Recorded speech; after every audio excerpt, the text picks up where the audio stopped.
yang sangat penting ialah Kota Tampan. Ya, daripada bukti-bukti yang terdapat di Lembah Lenggong, kita lihat bahawa Lembah Lenggong boleh dianggapkan sebagai the earliest capital or the first capital of Malaysia. So, Lembah Lenggong telah memberi kita bukti manusia dari zaman Paleolitik, Neolitik ke zaman logam. Ini bukan saja untuk Malaysia, tetapi Lembah Lenggong telah juga menyumbang terhadap warisan dunia, terhadap arkeologi di dunia, di mana kita tahu atau dipercayai bahawa manusia keluar dari Afrika banyak kali.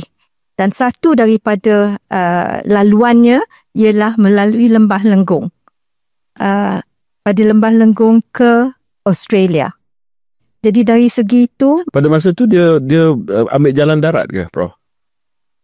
Kita tidak mempunyai bukti the dot every spot yang dia pergi, but we believe that sometimes jalan darat, sometimes jalan laut. Okay.